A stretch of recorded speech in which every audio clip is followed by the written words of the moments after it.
ہر قسم کے روحانی جسمانی مسائل اور وظائف کے لیے پیر اقبال قریشی چینل کو سبسکرائب کریں۔ بسم اللہ الرحمن الرحیم۔ آج الحمدللہ 21واں پارہ ہمارا تراویح کے اندر مکمل ہوا۔ سورہ عنکبوت سے ہمارا آغاز ہوا۔ سورہ عنکبوت قرآن پاک کی وہ سورہ ہے جو مکڑی کے نام سے منسوب ہے، مکڑی کا جالا جو ہے۔ اب اس سورہ کو آزمائشوں کے لیے تیر بہدف مانا جاتا ہے۔ اگر کسی آدمی پہ بہت آزمائشیں آ رہی ہوں، یعنی اس کے حالات کبھی ٹھیک ہوں ہی نہ، مصیبت، پریشانیاں، بیماریاں، آفات، اب خوشحالی اس سے منہ موڑ چکی ہو، تو وہ آزمائشوں سے نکلنے کے لیے سورہ عنکبوت کو 21 دن تک روزانہ ایک بار پڑھے اور دعا کرے، اللہ تعالیٰ اسے آزمائش سے نکال دے گا۔ اور وہ کسی ایسے باطل کے ہاتھوں میں پھنس چکا ہو اور عجیب جو ہے حالات میں الجھ چکا ہو، قید میں ہو، اب رہائی نصیب نہ ہوتی ہو، تو سورہ عنکبوت کو روز تلاوت کرے، اللہ تعالیٰ اس کو رہائی عطا فرمائیں گے اور اللہ اسے آزمائشوں سے بھی نکال دیں گے۔ اس سورہ کو جو ہے پریشانیوں اور بیماریوں سے، آفات سے بچنے کے لیے تیر بہدف مانا جاتا ہے۔ اس کی پہلی آیات کے اندر ہی اللہ نے فرمایا احسب الناس ان یترکوا ان یقولوا آمنا وهم لا یفتنون، کہ تم یہ گمان کرتے ہو کہ تم خالی آمنا کہو گے ہم ایمان لائے اور تم کامیاب ہو جاؤ گے، آزمائے نہیں جاؤ گے۔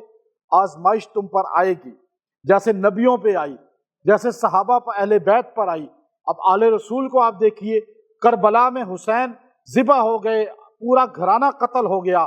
یہ وہ آزمائش ہے، جب ایمان کا اظہار بندہ کرتا ہے تو اسے آزمائش کا سامنا کرنا پڑتا ہے۔ اب یہاں نبیوں کے بعد سب سے زیادہ آزمائشیں نبیوں کے قریبیوں کو آئی ہیں۔ اب جتنا انسان نبی کے قریب ہوگا آزمائشیں بڑھتی چلی جائیں گی۔ تو آمنا وہم لا یفتنون، اب ایک آدمی جو ہے جب دیکھے کہ اس کو جو ہے بہت زیادہ فتنے ہیں، آزمائشیں ہیں، اس آیت کو 100 بار پڑھے 11 دن، اللہ آزمائشوں سے چھٹکارا دے دے گا۔ پہلی آیت کو الف لام میم کے بعد جو ہے احسب الناس جو ہے، اور پھر جو ہے اللہ رب العزت نے اس کے آخر میں فرمایا، اس کے سنٹر میں ہی مثل الذین اتخذوا من دون اللہ اولیاء کمثل العنکبوت۔ اب اللہ نے کہا کہ مثال ہے ان لوگوں کی جن کو تم اللہ کے ساتھ ولی بناتے ہو، مددگار بناتے ہو، تم جن کو اللہ کے ساتھ شریک بناتے ہو، اللہ کے ساتھ ہر کام بگڑی بنانے والا سمجھتے ہو، اللہ کے علاوہ جس کو تم اللہ کے ساتھ مددگار سمجھتے ہو، اس کی مثال کمثل العنکبوت، وہ مکڑی کے جالے جیسی ہے۔ مکڑی کا جالا دیکھنے میں بہت بڑا نظر آتا ہے، لیکن اس کو ہاتھ انگلی سے بھی انسان توڑ سکتا ہے، ختم کر سکتا ہے۔ دیکھنے میں بڑا ہے لیکن اس میں کوئی طاقت نہیں۔ جن کو تم اللہ کو چھوڑ کر حاجت روا سمجھتے ہو، مشکل کشا سمجھتے ہو، وہ دیکھنے میں بے شک بڑے ہوں گے لیکن اصل میں وہ مکڑی کے جالے کی طرح ہیں، خود بھی محتاج ہیں، کچھ نہیں کر سکتے۔ حاجت روا صرف کون ہے؟ بس یہ اللہ نے خود کہا مثل الذین اتخذوا من دون اللہ۔ یہ تو آپ اتنی تو عربی جانتے ہیں نا، اللہ کو چھوڑ کر جس کو تم مددگار، اولیاء مددگار کو ہی کہتے ہیں، کمثل العنکبوت۔ اور پھر اللہ نے کہا اتخذت، یہ جو گھر ہے نا سب سے کمزور مکڑی کا ہے، سب سے کمزور عقیدہ اس کا ہے جو اللہ کے ساتھ کسی کو شریک بنائے۔ اللہ نے صاف کہہ دیا۔ اب یہ بات اس میں کوئی دو رائے ہی نہیں۔ پھر اللہ نے آگے فرمایا، اسی سورہ میں ایک آیت لائی، ان الصلاۃ تنہی عن الفحشاء والمنکر، بے شک نماز جو ہے وہ روکتی ہے فحش کاموں سے، برے کاموں سے، منکرات سے۔ نماز ایسی ہو جائے جیسی رسول اللہ صلی اللہ علیہ وسلم نے پڑھی، خشوع خضوع اس میں آ جائے، وہ روکے گی آپ کو۔ اب جس آدمی کو نماز کی عادت نہ ہو یا برے کاموں سے رکتا نہ ہو، یا اتنا آیت ان الصلاۃ تنہی عن الفحشاء والمنکر، ان الصلاۃ تنہی عن الفحشاء والمنکر، کہ اس کو روزانہ 70 بار پڑھ کے پانی پہ پیے، اللہ تعالیٰ اسے روکے گا بھی برے کاموں سے، ایسی طاقت دے گا ایمانی، اور ساتھ نماز کا عادی بنا دے گا۔ اور پھر اللہ نے اس میں بھی بولا کل نفس ذائقۃ الموت بول دیا۔ پھر اس میں اللہ نے آخر میں کہا فَإِذَا رَكِبُوا فِي الْفُلْكِ دَعَوُا اللَّهَ، وہاں تو اللہ نے بیچ میں کہا تھا کہ مکڑی کے جالے جیسی ہے یہ جن کو تم حاجت روا سمجھتے ہو۔ آخر میں اللہ نے کہا کہ یہ مشرک بھی جو ہے نا، مکہ کا مشرک بھی جو 360 کا پجاری تھا، جو اللہ کو نہیں مانتا تھا، جب کشتی میں سوار ہوتے ہیں، کشتیاں اچکولے کھاتی ہیں، تو فَإِذَا رَقِبُوا فِي الْفُلْكِ دَعَوُا اللَّهَ، تو جب حج کھولے کا آتی ہے تو یہ کس کو پکارتے ہیں؟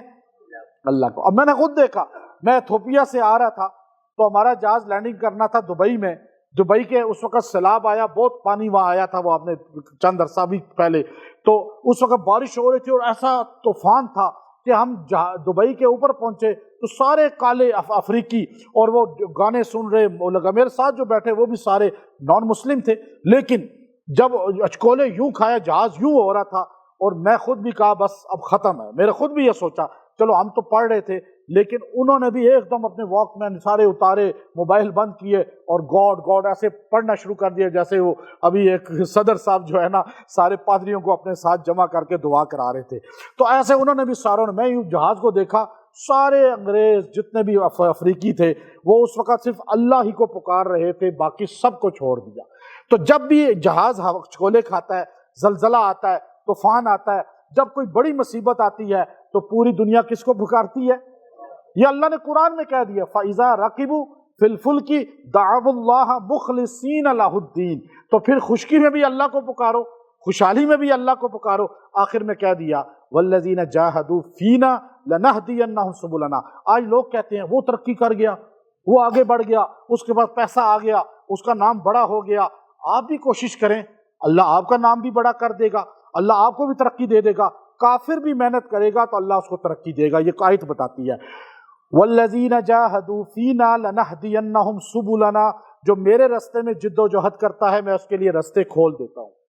اب وہ ڈاکٹر ہے، انجینئر ہے، پائلٹ ہے، عالم ہے، شیخ الحدیث ہے، شیخ التفسیر ہے، وہ دنیا کی کسی فیلڈ سے تعلق رکھتا ہے، جب محنت کرے گا تو اللہ رستے کھول دے گا، اب وہ ترقی کرے گا۔ پھر اچھا جو بندہ کوئی کام نہیں کرے گا نا، پھر اللہ رستے بھی۔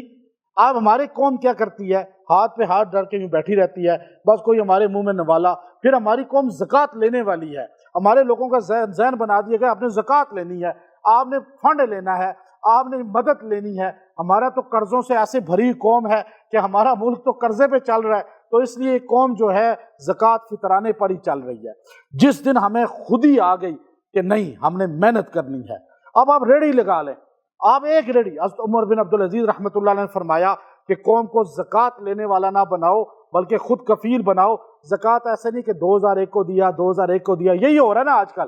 آپ نے کہا کہ ایک زکوٰۃ پوری 2 لاکھ ایک بندے کو دو، مثال کے طور پہ وہ بائک لے لے، بائک چلائے، اگلے سال وہ زکوٰۃ دینے والا ہوگا یا نہیں؟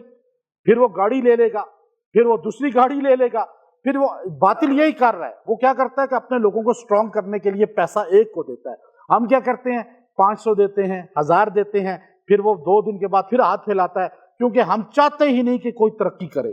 اور اگر غریب ترین آدمی، آج جتنی برانڈ آپ کو نظر آ رہی ہیں ان کو چلانے والے پہلے غریب لوگ تھے، ریڑیاں لگاتے تھے، ٹھیلے لگاتے تھے، لیکن آج وہ بڑے بڑے ریسٹورنٹ کے اور بڑی بڑی برانڈ کے مالک ہیں۔ تو محنت جو بھی کرے گا اللہ اس کے لیے رستے کھولے گا۔ آپ محنت کریں، آج آپ ریڑھی لگا لیں، مانگے نہیں کسی سے، چوری نہ کریں، ڈکیتی نہ کریں، دھوکہ کسی کو نہ دیں، آپ کہیں بس میں محنت کروں گا۔ میں دعوے سے اللہ کے گھر میں کھڑا ہو کے کہتا ہوں کہ آپ 10 سال کے بعد ملک کے امیر آدمی ہوں گے، لیکن آپ کوشش کریں گے تو ہوگا نا، لیکن نہیں ہم نے کوشش نہیں کرنی، یوں ہاتھ کر کے بیٹھے ہوئے ہیں۔ تو ہماری قوم کی یہ عادت بہت خراب ہے، صحابہ کی یہ عادت نہیں تھی۔ وہ آپ پوری تاریخ کی کتابیں اٹھائیں، وہ سٹال لگاتے تھے، پھر وہ بڑھتا تھا، بڑھتے بڑھتے بڑھتے وہ بہت مالدار ترین صحابہ بن گئے۔ عبد الرحمن رضی اللہ عنہ۔ سورہ روم، یہ قرآن پاک کی وہ سورت ہے جس میں اللہ رب العزت نے باطل کا جو ہے نام تو باطل سے روم سے ہے، لیکن اس کے اندر اللہ نے تاثیر ایسی رکھی ہے کہ جو بندہ دشمن اس پہ بہت وار کر رہا ہو، تکلیف دے رہا ہو اور اس کو نقصان دینے کے در پہ ہو اور بہت تنگ آ چکا ہو وار سے دشمنوں کے، تو وہ سورہ روم کو لکھے اور لکھ کر شیشے کی بوتل میں رکھے، اوپر سے ڈھکن کو ایسے ٹائٹ کرے خود اپنے ہاتھ سے، اگر خود نہ کرے تو کوئی بھی کر سکتا ہے، پھر اس کے اوپر روزانہ ایک بار سورہ روم کو پڑھا جائے، 21 دن تک اس کا ختم کرے، 21 دن روز ایک بار پڑھے۔ جو بھی دشمن ہے جانی مالی جو اسے ذلیل کرنا چاہتا ہے، تکلیف دینا چاہتا ہے، تو اللہ تعالیٰ اس کے شر سے اسے بچا لے گا، اور جو قید میں جا چکا ہے وہ اس کو پڑھے روزانہ ایک بار، اللہ رہائی دے گا۔ جو کسی مہم میں فتح یابی چاہتا ہے وہ اسی طرح اس کو بوتل میں رکھے اور روز ایک بار 21 دن پڑھے، اللہ اس مہم میں اسے کامیابی عطا فرمائے گا۔ کی لڑائی ہو گئی، اب مشرکین مکہ جو تھے وہ شرک کرنے کی وجہ سے ایرانیوں کے ساتھ تھے، چونکہ ایرانی بھی آتش پرست تھے، اور مسلمان چونکہ اہل کتاب تھے اور رومی بھی اہل کتاب تھے، تو دونوں کا تعلق آپس میں تھا۔ مسلمان چاہتے تھے کہ رومی جیت جائیں اور مشرکین مکہ چاہتے تھے کہ ایرانی جیت جائیں۔ اب یہ دونوں میں حضرت ابوبکر صدیق رضی اللہ عنہ باہر سے گزرے مکہ کی ایک چوک سے، تو ابو جہل نے کہا ہاں کون جیتے گا؟ آپ نے کہا روم ہی جیتے گا۔ اس نے کہا ہارے گا وہ۔ ابو جہل نے کہا ایران جیتے گا۔ پھر ابو بکر نے کہا رومی جیتے گا۔ اس نے کہا شرط لگاؤ۔ کرتے کرتے 10 اونٹوں کی شرط ہو گئی۔ ابو بکر صدیق رضی اللہ تعالیٰ عنہ آئے اور یا رسول اللہ میں نے روم کا کہا، یہ آیت اتری ہے نا غلبت الروم، روم غالب آ گیا، تو اب رومی جیت جائیں گے۔ تو آپ علیہ السلام نے کہا نہیں، اگلی آیت بھی تو پڑھو نا، فی بضع سنین، بضع 10 کے اندر اندر، 9 کے اندر اندر کو کہتے ہیں، تو 9 سال کے اندر اندر رومی جیتیں گے۔ ابھی لازمی نہیں کہ رومی جیت جائیں۔ اب ہوا کیا، ایرانی جیت گئے، رومی ہار گئے۔ مشرکین مکہ نے بہت شور و غل کیا اور تالیاں بجائیں اور کہا مسلمانوں تم ہار گئے، تم بھی اہل کتاب وہ بھی اہل کتاب، ہم بھی بتوں کے پجاری وہ بھی آگ کے پجاری۔ تو اس طرح وہ آپس میں ایک تھے سوچ کی وجہ سے۔ تو ابو بکر صدیق رضی اللہ عنہ کا کہ ابو جہل سن لے، 9 سال کے اندر اندر میں تجھے دعوے سے کہتا ہوں رومی جیتیں گے، 100 اونٹ دوں گا۔ حضور علیہ السلام نے فرمایا کہ شرط تو اس وقت تک حرام نہیں ہوئی تھی، لیکن تھوڑے عرصے بعد ایرانی پہلے جیتے تھے، پھر کچھ عرصے بعد رومیوں پہ حملہ ہوا، پھر رومی جیت گئے، ایرانی شکست خوردہ ہو گئے۔ تو پھر ابو بکر صدیق نے فرمایا اب تو یہ شرط حرام ہو چکی ہے شرطیں لگانا، اس لیے میں وہ اونٹ نہیں لیتا۔ لیکن اس میں پتہ چلا کہ جو فتح چاہتا ہو، کامیابی چاہتا ہو امتحان میں، کسی بھی میدان میں، غلبت الروم غلبت الروم، یہ اتنے کو 100 مرتبہ 11 دن پڑھے، اللہ کامیابی دے گا۔ اس کے اندر ایک آیت ایسی ہے، میاں بیوی کو اگر نفرت ہے، دشمنی ہے، پیار محبت نہیں ہے کسی آپس میں اور رشتوں میں بھی، تو لِتَسْكُنُوا إِلَيْهَا لِتَسْكُنُوا إِلَيْهَا وَجَعَلَ بَيْنَكُمْ مَوَدَّةً وَجَعَلَ بَيْنَكُمْ مَوَدَّةً وَجَعَلَ بَيْنَكُمْ مَوَدَّةً۔ تیسرے رکوع میں اتنا جملہ جو 300 بار پڑھ کے 21 دن کسی کو ہی پلائے گا، اللہ ان میں محبت پیدا کر دے گا۔ یہاں اللہ نے خود کہا کہ تمہارا نکاح کا مقصود یہ ہے کہ تم سکون حاصل کرو، اور وَجَعَلَ بَيْنَكُمْ مَوَدَّةً وَرَحْمَةً وَجَعَلَ بَيْنَكُمْ مَوَدَّةً وَرَحْمَةً، یہ آپ نے پورا پڑھنا ہے 313 بار، انشاءاللہ اس سے محبت پیدا ہوگی۔ اس سے اگلے رکوع میں ایک آیت ہے، مسجد نبوی کے ابھی جو اماموں کے استاد فوت ہوئے اور ان کا امام مسجد نبوی نے جنازہ پڑھایا، جو ان کے شاگرد تھے، پھر قبر میں خود اتارا شیخ صدیق قاری بشیر صدیق رحمہ اللہ تعالیٰ کو۔ تو مجھے ایک دن انہوں نے فون کیا کہ میں جو ہے واش روم میں پھسل گیا، میں گر گیا ہوں، تو پھر میں ہاسپٹل آیا تو اب میں بہتر ہوں۔ تو میں مدینہ گیا 2 دن کے بعد تقریباً، تو میں آپ کی خدمت میں پہنچا، روضہ رسول کے سامنے وہ بیٹھتے تھے، تو میں نے ان سے کہا حضرت آپ کو چوٹ تو کوئی نہیں آئی؟ انہوں نے کہا مجھے کبھی انشاءاللہ ایسی چوٹ نہیں آئے گی کہ میں مفلوج ہو جاؤں، اپاہج ہو جاؤں، معذور ہو جاؤں۔ میں نے کہا وہ آپ کیسے کہہ سکتے ہیں؟ کہا مفتی شفیع صاحب رحمۃ اللہ علیہ، جو مفتی تقی عثمانی صاحب دامت برکاتہم العالیہ کے والد تھے، کہا انہوں نے مجھے ایک اسی مدینے میں عمل دیا تھا کہ جو یہ عمل کرے گا، روز 1 بار پڑھ لے گا، اللہ اسے موت تک کسی کا محتاج اور معذور نہیں کرے گا۔ اب وہ عمل کیا ہے؟ 4تھے رکوع کی آیت ہے، فطرت اللہ التی فطر الناس علیہا لا تبدیل لخلق اللہ ذالک الدین القیم۔ وہ اسی کو جو 1 بار پڑھ لے گا، اللہ تعالیٰ اسے محتاجی سے موت تک بچائے گا۔ کوئی ایسا ایکسیڈنٹ نہیں ہوگا، کوئی ایسا حادثہ پیش نہیں آئے گا جس کی وجہ سے یہ محتاج ہو جائے۔ اور اس کے اگلے رکوع میں جو ہے اللہ نے کہا ظہر الفساد فی البر والبحر بما کسبت ایدی الناس۔ اب آپ دیکھیے، یہ آیت ہمیں پہلے سمجھ نہیں آتی تھی، ابھی آپ دیکھیں کہ اللہ کہتے ہیں خشکی تری میں جتنا فساد ہے یہ تمہارے ہاتھ کی کمائی ہے۔ آج ہر ہاتھ کے اندر یہ موبائل آپ کو نظر آتا ہے، ہر ہاتھ کے اندر نظر آتا ہے یا نہیں؟ اب یہ ہمارے ہاتھوں میں ہے۔ آج سے 20 سال پہلے، 30 سال پہلے، 40 100 سال پہلے ہمیں سمجھ نہیں آتی تھی ہمارے ہاتھوں کی کمائی۔ آج ہر ہاتھ میں موبائل ہے، اور مسجد میں ہے، چاہے کسی بھی جگہ ہے، بچہ ہے، بوڑھا ہے، مرد ہے، عورت ہے، ظہر الفساد فی البر والبحر بما کسبت اید کہتے ہیں ہاتھ کو، ناس لوگ یہ تمہارے ہاتھ کی، اس موبائل کی وجہ سے ڈپریشن بڑھ گیا، انزائٹی بڑھ گئی، خودکشیاں بڑھ گئی، نااتفاقیاں بڑھ گئی، ایک دوسرے کو ٹائم دینا ختم ہو گئے، اخلاق ختم ہو گیا، اور کس طرح جھوٹ فراڈ اور پراپگنڈا اور کس طرح جو ہے ہر چیز کو شیئر کر دینا، ہر غلط بات کو بھی دیکھ لینا، یہ ہاتھوں کی کمائی ہے یا نہیں؟ اب اس کی وجہ سے فساد ہے یا نہیں؟ آج فساد جتنا ہے 30 سال پہلے وہ فساد، آج جتنے اسپتال، جتنے پاگل خانے، جتنے ڈپریشن سنٹر، جتنے انزائٹی سنٹر، جتنے میڈیکل سٹور بن گئے، پہلے ایسے تھے؟ آج ہر نوجوان لڑکا لڑکی ڈپریشن کا مریض ہے یا نہیں؟ خودکشیاں عام ہیں یا نہیں؟ اور کس طرح گالی گلوچ، لڑائی جھگڑے، تو یہ ہاتھ کی کمائی ہے، یہ ہاتھ کی کمائی ہے۔ تو اس کو اللہ تعالیٰ نے پہلے بیان کر دیا۔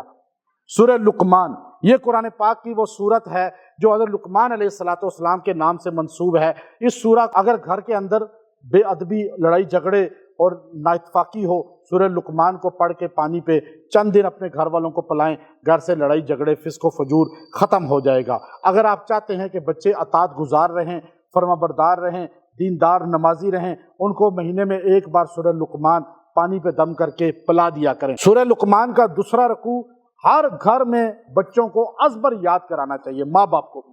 جو ماں باپ دوسرا رکوع یاد رکھیں گے، بچے یاد رکھیں گے، وہ موت تک کبھی گمراہ نہیں ہوں گے۔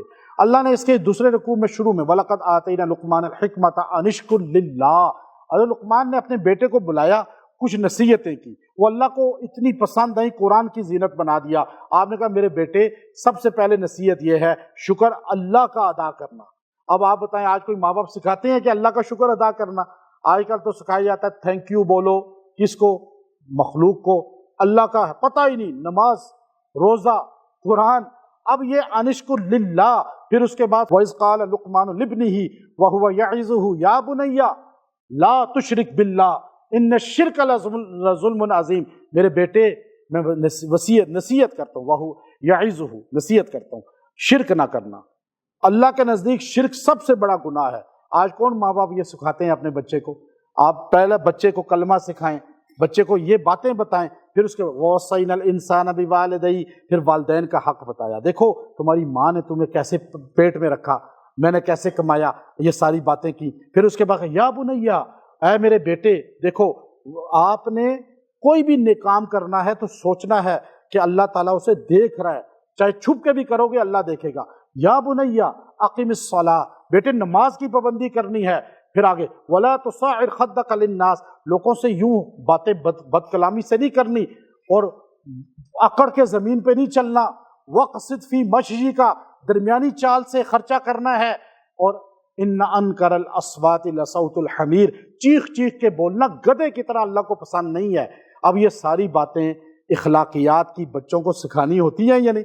پھر اس کے آخر میں اللہ نے آخری آیت میں ان اللہ عندہ علم الساعہ وینزل الغیث، آخری آیت۔ امام مالک رحمۃ اللہ علیہ مدینے سے نہیں نکلتے تھے۔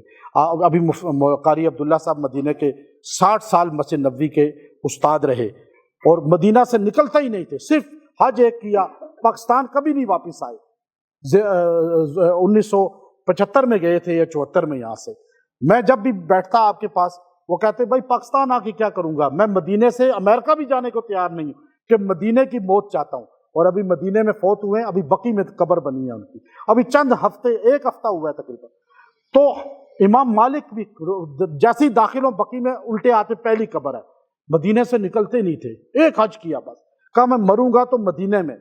تو خواب میں ملک الموت کو دیکھا، بڑا خوش تھا ملک الموت، تو آپ نے کہا یہ باتیں اب بتا دے گا میری موت کی، تو کہا اے ملک الموت بتا میں میری زندگی کتنی باقی ہے۔ اس نے یوں کیا تو آپ اٹھ گئے، آپ نے کہا یہ 5 سے کیا مراد ہے؟ 5 سال، 5 مہینے، 5 ہفتے، 5 دن؟ ابن سرین تعبیر رویا کے امام، ان کے پاس اپنا بندہ بھیجا شاگرد، کہا جاؤ پوچھ کے آؤ۔ ابن سرین نے کہا کہ ان سے بتانا کہ ملک الموت نے سورہ لقمان کی آخری آیت کی طرف اشارہ کیا، 5 جملے ہیں اس میں، آیت میں اللہ نے 5 باتوں کا ذکر کیا، ان اللہ عندہ علم الساعہ وینزل الغیث ویعلم ما فی الارحام وما تکسب نفس غدا اور وما تدری نفس بأی ارض تموت۔